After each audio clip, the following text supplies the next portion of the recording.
चलिए आज हम लोग देखेंगे सेट नंबर 48। कल आप लोगों को सेट नंबर 47 करवा दिया गया था, जो नहीं देखे हैं जाकर के देख लीजिएगा, प्ले लिस्ट में वीडियो अपलोड कर दिया गया। तो चलिए आज के देखते हैं टेस्ट पेपर 48। कमेंट बॉक्स में आप लोग जरूर बताइएगा कि कितना आप लोगों को मैक्सिमम आ रहा है, इससे हमें पता चलेगा कि किस लेवल के और क्वेश्चन में क्या क्वेश्चन आप लोगों को तो लगता है कि ठीक ही है, क्योंकि बिहार पुलिस दरोगा को देखते हुए क्वेश्चन को सेट किया जाता है। इसलिए आप लोग बताइएगा कमेंट में। चलिए देखते हैं पहला क्वेश्चन आज का क्या है।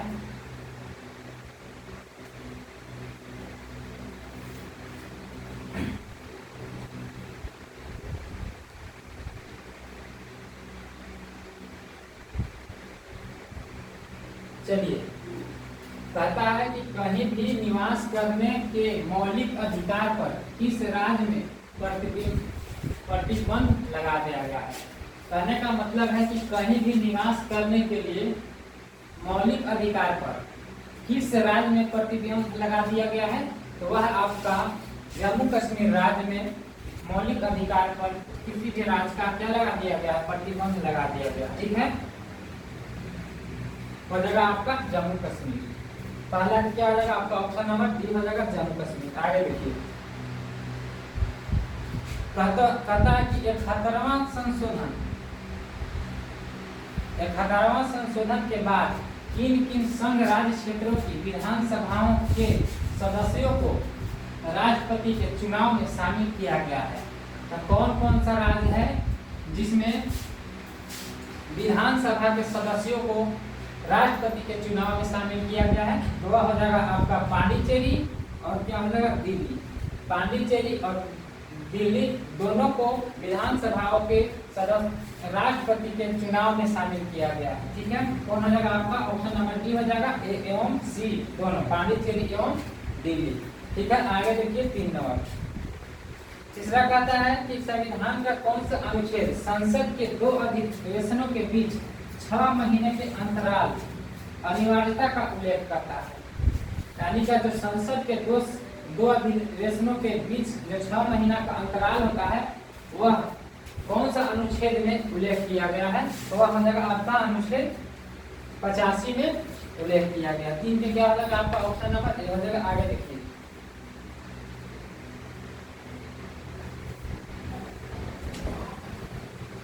चार नंबर कहता है कि कालाहारी मरुस्थल में निवास करने वाली जनजाति का क्या नाम है।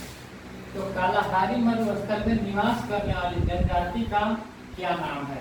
तो जो कालाहारी मरुस्थल में निवास करती है जनजाति, उसको क्या कहते हैं हम लोग, भूस्मय कहते हैं। क्या हो जाएगा 4 के आपका ऑप्शन नंबर ए हो जाएगा। ठीक है, आगे देखिए 5 कहता है कि पारसनाथ इस पठार की सबसे ऊंची चोटी है। तो पारसनाथ जो ऊंची चोटी है वह कौन सा पठार का है, तो वह हो जाएगा आपका छोटा नागपुर के पठार का सबसे ऊंची चोटी कौन है, पारसनाथ। ठीक है, 5 के हो जाएगा आपका ऑप्शन नंबर ए। आगे देखिए 6 नंबर कहता है कि शुष्कता को सहन करने वाली प्राकृतिक वनस्पति को क्या कहते हैं। तो जो शुष्कता को सहन करती है उसको हम लोग क्या कहते हैं, जेरोफाइटिक कहते हैं। क्या कहते हैं, जेरोफाइटिक। 6 पे क्या हो जाएगा आपका ऑप्शन नंबर ए हो जाएगा जेरोफाइटिक। आगे देखिए 7 नंबर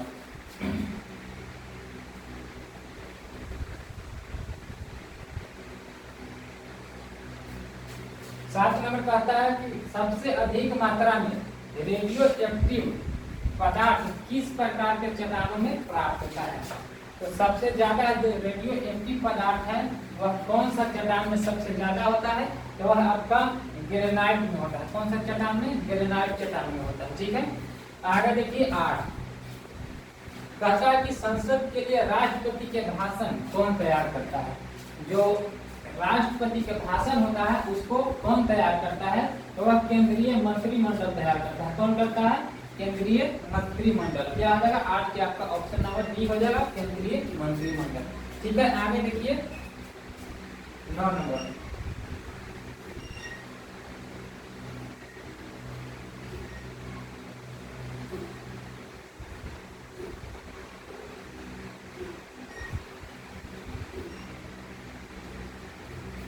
9 नंबर कहता है कि बांग्लादेश की संसद का नाम क्या है।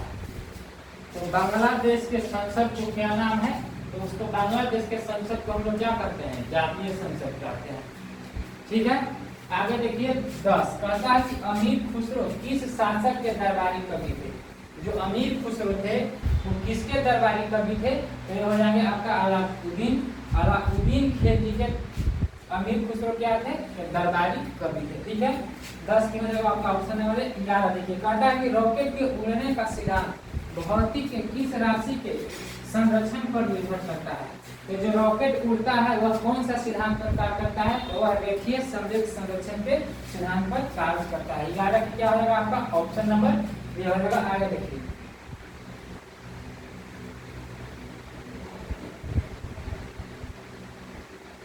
17 कि सिनेबाग किसका प्रमुख अयस्क है। जो सिनेबाग है वह किसका अयस्क है, तो यह हो जाएगा आपका पारा का।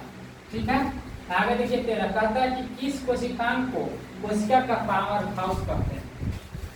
पावर हाउस कहने का मतलब है कि जो कोशिका का ऊर्जा गृह है वह किसको कहा जाता है, तो वह आपको माइटोकॉन्ड्रिया को कहा जाता है। किसको कहा जाता है, माइटोकॉन्ड्रिया को। 13 को क्या हो जाएगा आपका ऑप्शन नंबर सी हो जाएगा। आगे देखिए 14 कहता है कि भारत में ग्रामीण साख सुलभ करने वाली संस्थाओं की शिखर संस्था कौन सी है। ठीक है, तो इसमें आपका शिखर संस्था बताना है कि भारत में जो ग्रामीण साख सुलभ करने वाली संस्था है उसको क्या बोलते हैं, तो हो जाएगा आपका नाबार्ड। क्या बोलते हैं उसको, नाबार्ड। ठीक है, आगे देखिए 14 हो गया। 15 देखिए 15 कहता है कि क्रिसिल क्या है। तो क्रिसिल क्या है आपका, तो क्रिसिल एक प्रकार का क्रेडिट सेटिंग एजेंसी है। क्या है, तो क्रिसिल क्या है, तो क्रिसिल एक भारतीय क्रेडिट रेटिंग एजेंसी है। ठीक है, क्या आ जाएगा 15 की आपका ऑप्शन नंबर डी हो जाएगा, भारतीय क्रेडिट रेटिंग एजेंसी। आगे देखिए कहता है कि पीसा की झूठी मीनार किस देश में है। तो जो पीसा का झूठी मीनार है वह आपका इटली देश में है। कहाँ है, इटली में। आगे देखिए 17 नंबर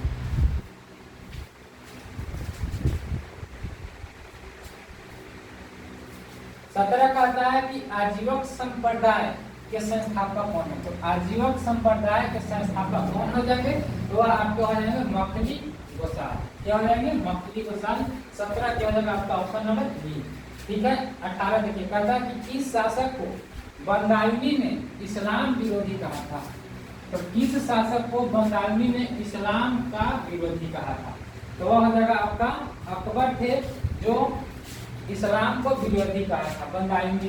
ठीक है, 18 क्या हो जाएगा आपका ऑप्शन नंबर ए अकबर। आगे देखिए कहता है कि उपनिषदों का फारसी में अनुवाद किसने किया था। तो जो उपनिषद था उसका फारसी में अनुवाद किसने किया था, तो वह हो जाएगा आपका दारा सिको।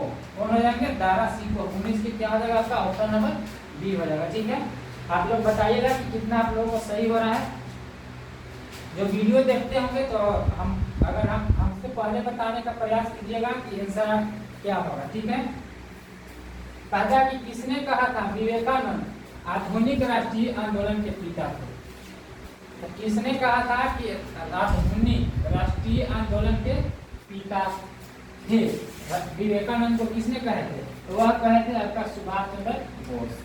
सुभाष चंद्र बोस ने ही कहा था कि विवेकानंद आधुनिक राष्ट्रीय आंदोलन के पिता है। आगे देखिए 21 कहता कि हंगरी स्टोन किसकी कृति है। तो जो हंगरी स्टोन है यह किसकी रचना है, तो यह हो जाएगा आपका मूलकराल आनंद जी का। मूलकराल आनंद 21 हो जाएगा आपका ऑप्शन नंबर बी। आगे देखिए 22 कहता कि किसके शासन काल के दौरान देशी पत्र समाचार दर्पण प्रकाशित हुआ था। तो जो समाचार दर्पण प्रकाशित हुआ था वह किसके शासन काल के दौरान प्रकाशित हुआ था, तो यह हो जाएगा आपका लॉर्ड कर्जन। लॉर्ड कर्जन के शासन काल के दौरान समाचार दर्पण पत्र प्रकाशित किया गया था। ठीक है, आगे देखिए 23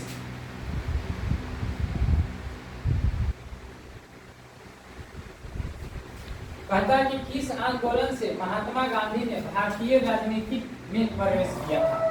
तो कौन सा आंदोलन शुरू होने के बाद महात्मा गांधी भारतीय राजनीति में प्रवेश किए थे, तो वह चंपारण के आंदोलन के बाद महात्मा गांधी जो थे राजनीति में क्या किए थे, प्रवेश किए थे, चंपारण आंदोलन के बाद। ठीक है, 24 देखिए, कहता है कि आजाद हिंद फौज के सैनिकों पर कहाँ मुकदमा चलाया गया था।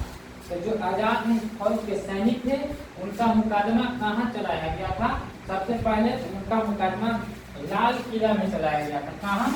लाल किला में चलाया गया था। ठीक है, 24 के हो जाएगा आपका option number B C, Lal Qila. ठीक है, 24 देखिए, कहता है कि कैबिनेट मिशन का नेतृत्व किसने किया था। तो जो कैबिनेट मिशन है उसका नेतृत्व किसने किए थे, तो हो जाएगा आपका लॉर्ड पैंथिंग लॉरेंस हो जाएगा। 25 के क्या हो जाएगा आपका ऑप्शन नंबर ए हो जाएगा। ठीक है, आगे देखिए 26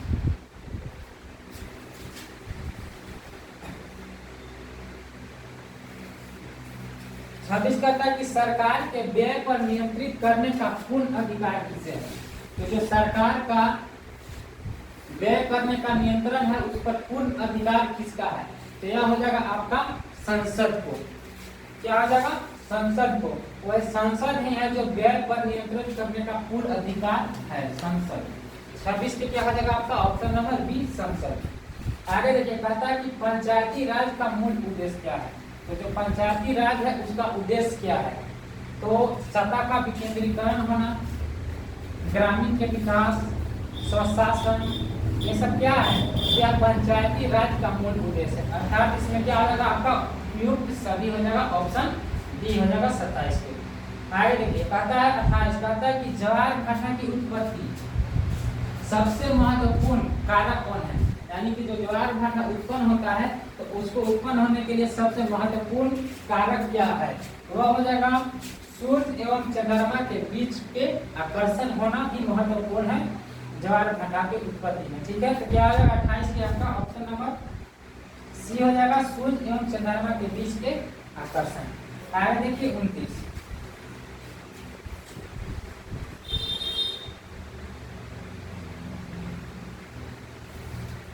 कहता है कि भारत सरकार ने नई औद्योगिक नीति की घोषणा कब की थी। तो भारत सरकार ने और नई औद्योगिक नीति की घोषणा कब किए थे, तो वह 1991 में किए थे। कब किए थे? 1991 में। 29 क्या हो जाएगा आपका ऑप्शन नंबर सी हो जाएगा, 1991।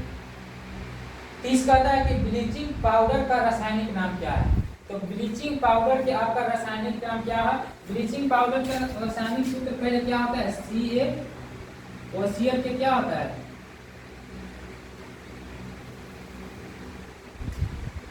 CaOCl के क्या होता है, वाटर, यही ना होता है ब्लीचिंग पाउडर। इसको हम लोग क्या बोलते हैं, तो कैल्शियम हाइपोक्लोरेट बोलेंगे। ठीक है, हो जाएगा आपका 30 हो जाएगा आपका option number B, calcium hypochlorate. ठीक है, आगे देखिए 31,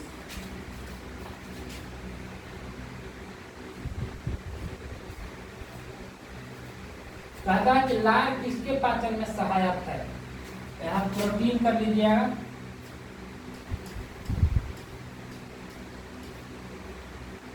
कहता है कि लार किसके पाचन में सहायक है, तो पहला है प्रोटीन, दूसरा है कोलेस्ट्रॉल, तीसरा है स्टार्च और चौथा है नन ऑफ दिस। तो कहता है कि लार, जो लार है किसके पाचन में सहायक करता है, तो लार है जो स्टार्च को पाचन में सहायक करता है। 31 के क्या हो जाएगा आपका ऑप्शन नंबर सी हो जाएगा, स्टार्च। कहता है कि विश्व बैंक की सॉफ्ट ऋण, जो सॉफ्ट ऋण देने वाली खिड़की है विंडोज, जिसको बोलते हैं क्या है, विंडोज, को क्या कहा जाता है, तो सॉफ्ट ऋण देने वाली विंडोज को क्या कहेंगे, तो वह हो जाएगा आपका अंतरराष्ट्रीय विकास संघ हो जाएगा। क्या हो जाएगा आपका अंतरराष्ट्रीय विकास संघ। 32 के हो जाएगा आपका ऑप्शन नंबर सी हो जाएगा। आगे देखिए 33,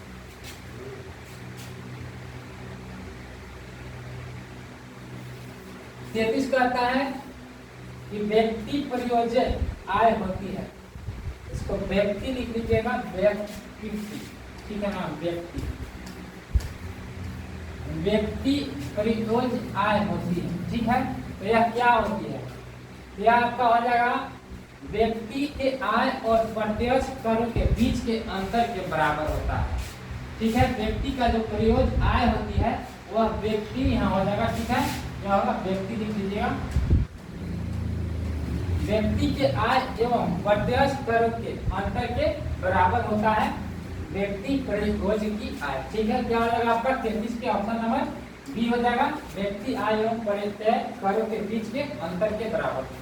ऑप्शन बी या सी जो भी लगाए हैं वही होगा आपका, दोनों में से कोई भी सही है, लेकिन जो सबसे पहले आता है उसको मान्यता दिया जाता है, तो सबसे पहले ऑप्शन बी में है, इसलिए क्या होगा आपका ऑप्शन नंबर बी हो जाएगा। ठीक है, आगे देखिए 34 कहता है कि भारत सरकार का संवैधानिक अध्यक्ष, तो भारत सरकार के जो संवैधानिक अध्यक्ष होता है वह कौन होते हैं, तो वह आपका राष्ट्रपति होते हैं। कौन होते हैं, राष्ट्रपति। 34 के क्या हो जाएगा आपका ऑप्शन नंबर ए हो जाएगा, राष्ट्रपति। ठीक है, आगे देखिए 35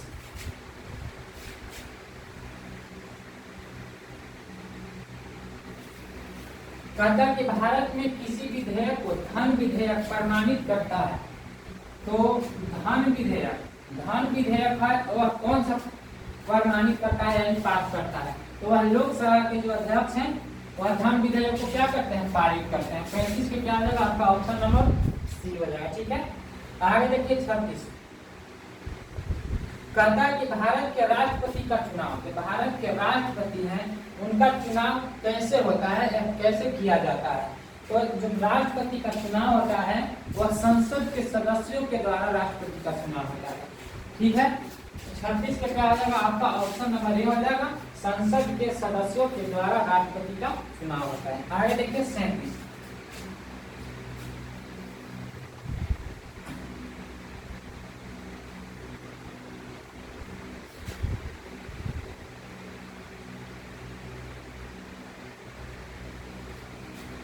देखिए 37 कहता है कि निम्नलिखित में से किस युद्ध में अंग्रेजों ने फ्रांसीसी को पूरी तरह से परास्त किया था यानी कि हरा दिया था, तो वह कौन सा युद्ध था जिसमें अंग्रेजों ने फ्रांसीसी को पूरी तरह से हरा दिया था, तो वह वांडीवास की लड़ाई थी जिसमें अंग्रेजों ने फ्रांसीसी को क्या किया था, पराजित किया था। वांडीवास का युद्ध 1700 क्या हुआ था, 60 में हुआ था। आपका कहाँ में हुआ था, तमिलनाडु में हुआ था।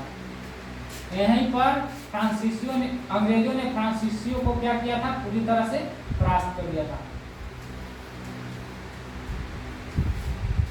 ठीक है, आपका 37 का आपका ऑप्शन नंबर ए वांडीवास की है। आगे देखिए कहता है 38 कहता है कि यदि माता पिता में से एक का रुधिर वर्ग एपी है और दूसरे का ओ है, तो उनके बच्चे का संभावित रुधिर वर्ग क्या होगा, तो क्या होगा, तो देखिए तो यहाँ ए बी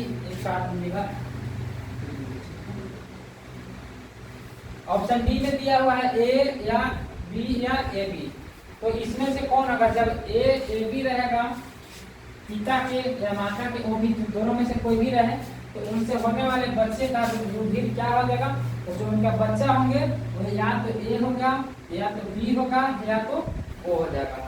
यही तीनों में से आपका हो जाएगा ऑप्शन नंबर 38 के क्या हो जाएगा, सी हो जाएगा, ए या बी या ओ। ठीक है, आगे देखिए 39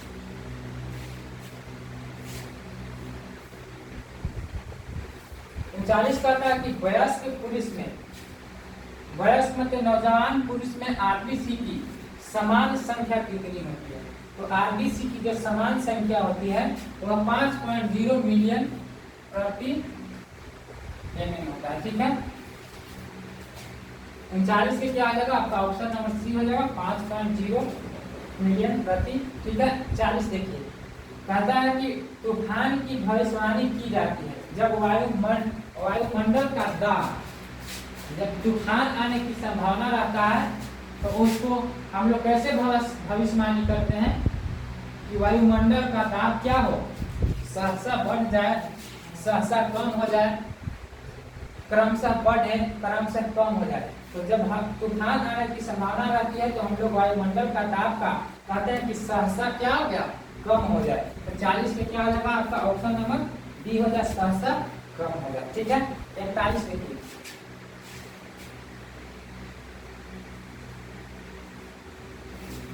कहता है कि WHO वर्ल्ड हेल्थ ऑर्गेनाइजेशन ने अल्कोहल से संबंधित मौत और विकलांग को रोकने अथवा कम करने के लिए कौन सा शराब या अल्कोहल नियंत्रण का पहल की शुरुआत किया है, तो किसको शुरुआत किया है, तो हो जाएगा आपका सफल, इनको सफल योजना को शुरुआत किया है WHO ने, ठीक है। 41 की हो जाएगा आपका ऑप्शन नंबर सी हो जाएगा।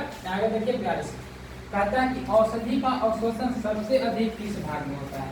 औषधि मतलब मेडिसिन जिसको बोलते हैं, तो मेडिसिन के जो सबसे अधिक अवशोषण होता है वह किस भाग में होता है, तो वह आपका छोटी आंत में हो जाएगा, ठीक है। किसमें हो जाएगा, छोटी आंत। 42 के आपका क्या हो जाएगा, ऑप्शन नंबर डी हो जाएगा, छोटी आंत। छोटी आंत में ही कोई भी दवा या मेडिसिन औषधि खाइए तो सबसे ज्यादा उसी में क्या होता है, अवशोषण होता है। आगे देखिए 43 कहता है कि मौर्य काल में शिक्षा का सर्वाधिक प्रसिद्ध केंद्र क्या था।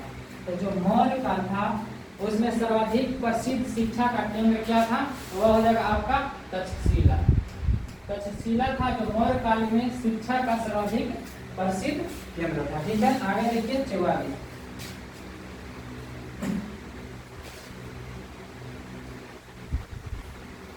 कहता है कि यूरोपा निम्न में से किस ग्रह कर दीजिएगा,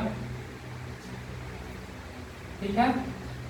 जो यूरोपा इस ग्रह का उपग्रह है, तो यूरोपा जो है आपका बृहस्पति का चौथा सबसे बड़ा ग्रह है। कैसा है जो यूरोपा है यह 4th नंबर का है। 4th नंबर के सबसे बड़ा उपग्रह क्या है, यूरोपा बृहस्पति के हो जाएगा, ठीक है। 44 के क्या हो जाएगा आपका ऑप्शन नंबर सी हो जाएगा, बृहस्पति। आगे देखिए 45 कहता है कि बर्बरी तथा जमुनापरी किसके नस्ल हैं। तो जो ये नस्ल है बर्बरी और जमुनापरी किसके नस्ल हो जाएंगे, तो यह हो जाएगा आपका बकरी के, किसका, बकरी के। 45 के क्या हो जाएगा आपका ऑप्शन नंबर सी हो जाएगा, बकरी। आगे देखिए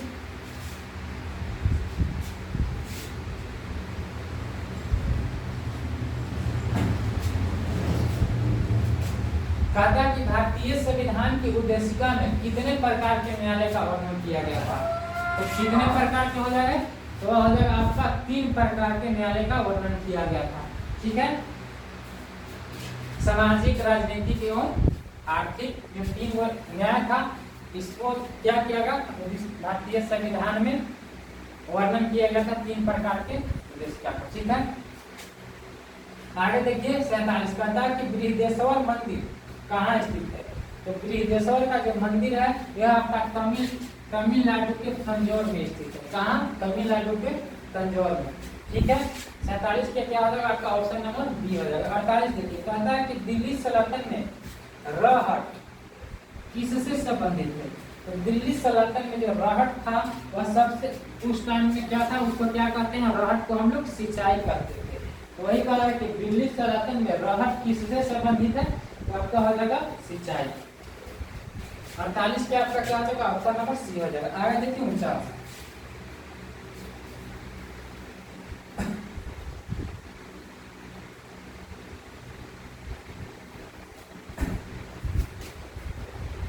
कहता है कि निम्न में से भारत की सबसे बड़ी जनजाति कौन है। बड़ा जनजाति का बोलिएगा, निम्न में से सबसे बड़ा जनजाति कौन है। तो भारत में सबसे बड़ा जनजाति कौन है, अभी जो भील है, कितना प्रतिशत है, तो भील सबसे बड़ा जनजाति है जो अभी 38% है, ठीक है। आगे कहता है कि मास्टर ऑफ गॉड्स किस ग्रह को कहा जाता है। यानी कहने का मतलब है कि ग्रहों के गुरु के नाम से हम लोग किसे जानते हैं, मास्टर ऑफ गॉड्स यानी ग्रहों के गुरु किसे कहा जाता है, तो यह कहा जाता है बृहस्पति को कहा जाता है। किसको कहा जाता है, बृहस्पति को कहा जाता है। तो एक है आपका पूरे 50 प्रश्नों का टेस्ट सीरीज। आप लोग कमेंट बॉक्स में बताइएगा कि आप लोगों को कितना सही हो रहा है। अगर इसमें 30+ आ रहा है तो आप लोग समझिए कि थोड़ा सा और मेहनत करने की जरूरत है। आप लोगों का रिजल्ट बहुत ज़्यादा संभावना है बनने का। अगर 30+ है, अगर 30 से कम है तो समझिए कि बहुत ज़्यादा आप लोगों को मेहनत करने की जरूरत है। तो चलिए ठीक है।